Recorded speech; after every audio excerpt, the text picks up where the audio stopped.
ازاي نستثمر الخبرة مش نهملها، تفتح نقاش عن شغل يخلي الناس تنقل خبرتها للأصغر زي التدريب والتوجيه أو الشغل المشترك. أنا برضو كنت بفكر الفكرة امبارح إن ممكن أصلا الناس الكبيرة ديت تشتغل مثلا شغل زي الكول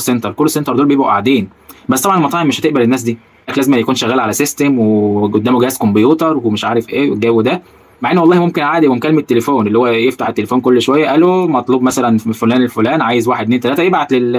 للمطعم. شغل المطاعم عموما بيبقى سيستم، يبقى عن طريق الكمبيوتر، هو بيقوم ده داخل على تطبيق يبقى عليه ايه يا فندم انت محتاج ايه مثلا، مثلا سندوتش كذا بيتزا كذا مش عارف سندوتش كذا، تمام هوب ابعت، يقوم عامل ارسال بيقوم جاي للمطعم على سيستم بتاعه ايا كان في الفرع بتاعه موجود فين في المحافظه،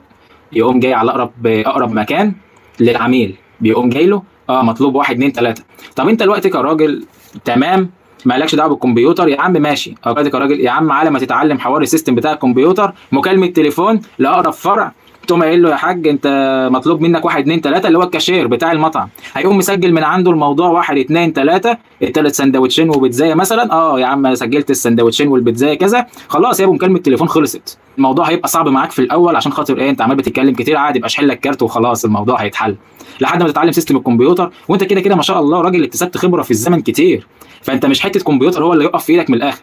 المطاعم بتحب انها دايما تقعد تحط لك شروط او تقول لك القانون بينص او الكلام دوت، بس في حاجه تانية اسمها انسانيه، في حاجه اسمها رحمه، ما فيش كلام من ده بيفهموه، ومش بتكلم على يعني الا من رحم ربي طبعا للاسف.